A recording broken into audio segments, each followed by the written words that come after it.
الآخرة حسنة وقنا عذاب النار صلى الله على سيدنا محمد وعلى آله وصحبه وسلم والحمد لله رب العالمين. تقبل الله. Bismillahirrahmanirrahim. Alhamdulillahi rabbil alamin. Wassalatu wassalamu ala asyrafil anbiya'i wal mursalin Sayyidina Muhammadin wa ala alihi wa sahbihi ajma'in. Alhamdulillah, para jemaah dirahmati Allah Subhanahu wa taala, insya-Allah kita akan masuk ini kepada pengajian ini pada hari ini dan terus ini kepada soalan ini yang pertama ini yang ditujukan.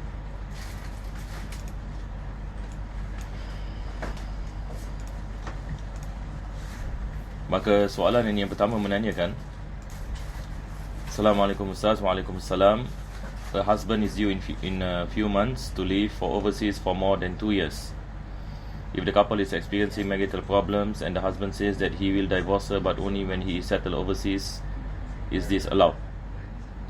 Number 2, how can a husband express cerai if he is overseas? Number 3, is it permissible for to divorce her now and go overseas before the iddah period is up if there is definitely no pregnancy? Thank you very much.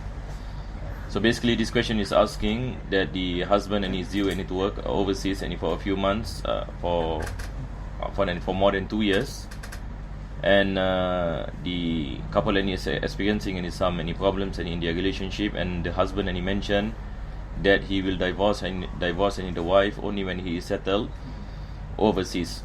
So the first question is asking, is this kind of promise allowed?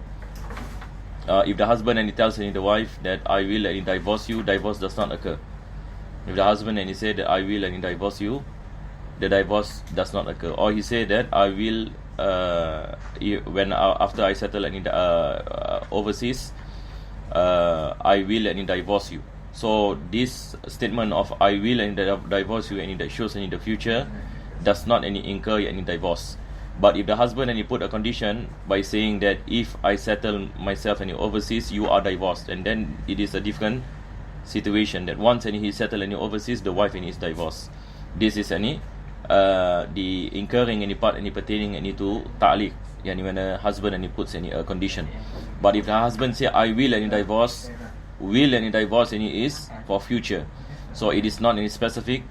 Talaq and it does not occur.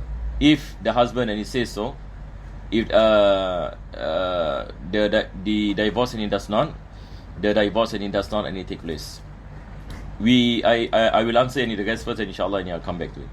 Number 2, how can a husband and especially if he's overseas, when comes to divorce, what the husband needs to do is just to pronounce the divorce, or to send an email like nowadays, to send even any WhatsApp, and expressing that he wants any divorce, or recorded any speech for example. So that kind of record can be used at the court, the wife can go to the court and explain to the court that the husband he has pronounced his divorce, and there is any recording for example. The court I do not know, maybe will contact the husband to affirm, to ensure that that he has any divorce the wife, so that all the proceedings of divorce can take place. So it doesn't. There is no difference upon. There is no any difference between a person divorcing the wife in his homeland and a person who divorcing the wife overseas. There is no any difference. Divorce is still occur. But the process when a person is divorcing overseas, the wife must have some form of evidence to show to the court that the divorce has taken place. Number 3, is it permissible to divorce her now and go overseas? Yes, of course. It is up to the husband. If the husband wants to divorce the wife now, the husband can do so.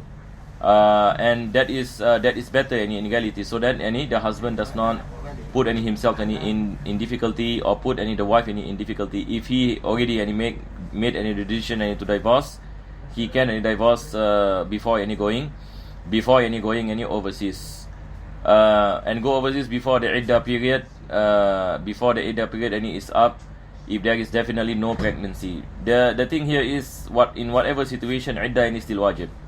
Iddah, the waiting period after divorce, is still compulsory upon the wife. If the husband divorce, whether the husband is in overseas or the husband and he is in the homeland and the divorce and it occurs, the iddah yani is still compulsory yani for the iddah is still compulsory yani for the wife. So in this any situation, and as what I mentioned, going back into point number 1, the question any pertaining any to does any if the husband and he goes any overseas and says that he will any divorce any the wife and so on. If the husband and he goes any overseas, one thing and we have to understand that nafaqah is still wajib, even though any we say that there is no divorce, the husband has not any pronounced any divorce, but when the husband and he goes any overseas, he has any to provide any nafaqah, because now yani they are still any husband and wife.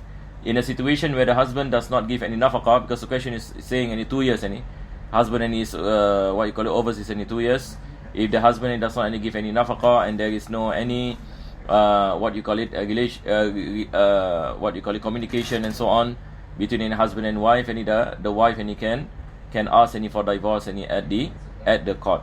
So I hope any it is clear, any inshallah. As long as the husband does not any pronounce any divorce not takes place.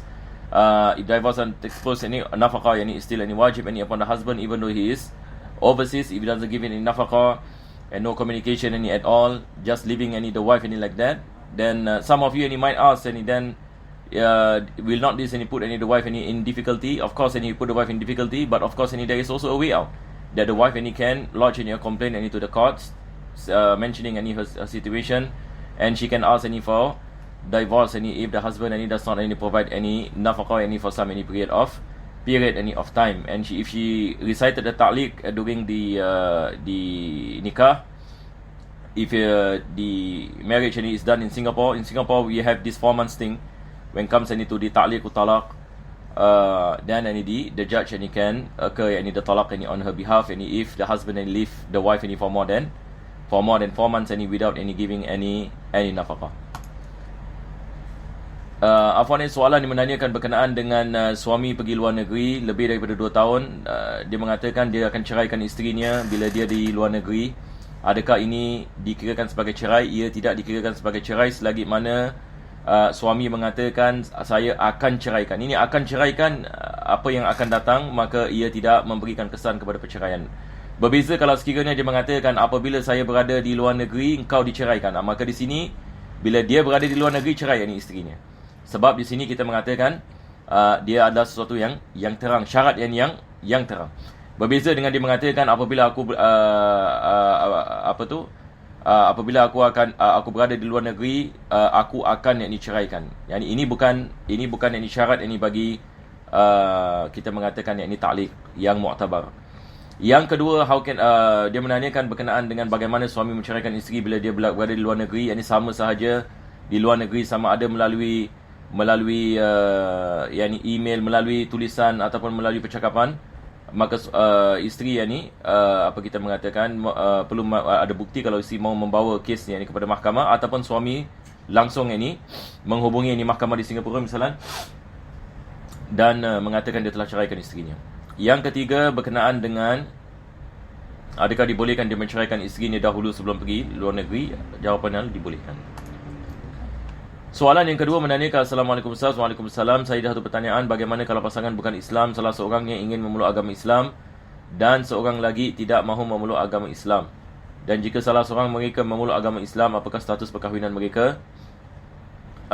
Ya, berkenaan dengan berkahwin dengan orang yang bukan Islam, ya, salah satu daripada lelaki ataupun wanita beragama Islam, lagi satu bukan agama Islam, tidak dibolehkan mereka berkahwin. Kalau sekiranya mereka berkahwin, tidak sah perkahwinan mereka walaupun semua syarat nikah dan rukun nikah semua wujud.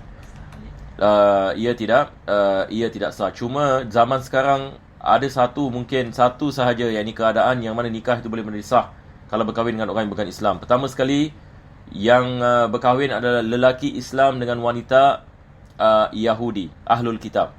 Kalau sekiranya dia adalah asli Yahudi, yang ibu bapanya yang kembali kepada Banu Israel, keturunan Yahudi, maka ini adalah perkahwinan di antara orang Islam dengan Ahlul Kitab. Ini dibolehkan, tetapi ia tidak digalakkan, dan saya ada membicarakan banyak dalam perkara ini. Tapi ini hanya satu saja kita mengatakan kemungkinan yang boleh berlaku zaman sekarang.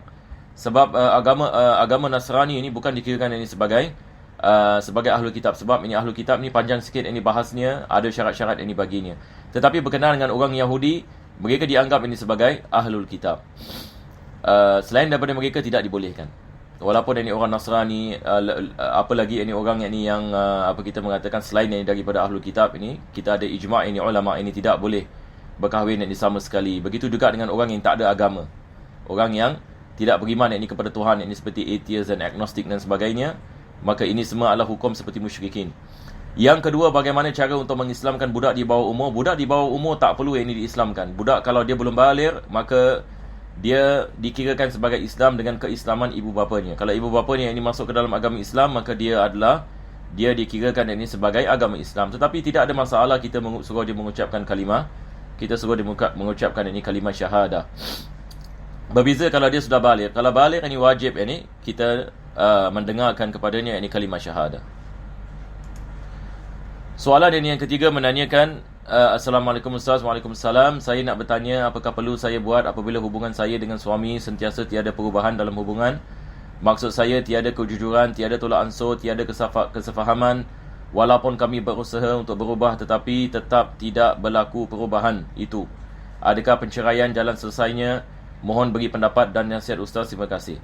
Soalan ini menanyakan berkenaan dengan hubungan di antara suami dengan isteri tidak baik dan sentiasa ada kesalahfahaman, tidak ada tolak ansur, pergaduhan dan pertengkaran. Ini yang saya fahami daripada soalan, yakni maksudnya tidak ada apa kita mengatakan kesefahaman dan juga kasih sayang di antara suami dengan isteri. Maka apakah seorang isteri harus lakukan? Yang menanyakan soalan ini adalah seorang isteri. Dan seperti mana kita maklum, kalau suami tidak ada masalah, yakni dia sama ada dia nak menceraikan atau dia tak menceraikan. Tetapi kalau isteri pula, wanita pula bagaimana? Sebab wanita tidak boleh menceraikan suami, maka ada jalan keluar baginya. Kalau sekiranya seorang itu merasakan dia tidak ada hubungan yang baik dengan suaminya dan dia susah nak mentaati suaminya disebabkan dia tidak ada apa kita mengatakan chemistry ataupun dia tidak ada kecenderungan yakni kepada suaminya dengan sesuatu yakni sebab dan dia sentiasa berlaku pertengkaran dan tidak tolak ansur dan dia takut ini dia melakukan maksiat, maka dia boleh meminta cerai yakni melalui khulu', iaitu dia mengatakan kepada suaminya, kau ceraikan aku dan aku memberikan kepada kau sekian-sekian wang. Ini adalah penceraian. Dia minta cerai, yakni suami isteri yakni minta cerai yakni dengan khulu'. Ini dibolehkan. Ini pada zaman Nabi SAW. Saya ceritakan sikit. Ada salah seorang sahabat Nabi SAW, dia berkahwin dengan seorang wanita, maka wanita itu tidak cenderung yakni kepada suaminya dan dia takut dia melakukan maksiat dengan tidak mentaati suaminya. Maka dia datang kepada Nabi SAW dan dia mengatakan, ya Rasulullah, suami aku ini orang yang baik dan sebagainya, tetapi aku tidak ada cenderung yakni kepadanya dan aku takut yakni aku tidak dapat mentaatinya sebagai seorang isteri. Maka Nabi SAW mengatakan kepadanya, apakah mas kahwinnya? Yang dulu bila kamu berkahwin, dia mengatakan mas kahwin adalah sebuah taman. Maka Nabi mengatakan khudhani khadiqa kepada suaminya, khudhani khadiqa wa talliqha tatliqa. Ini adalah perkataan yang masyhur. Ini Nabi mengatakan kepada suaminya, kamu ambil balik ini kamu punya teman dan kamu menceraikannya.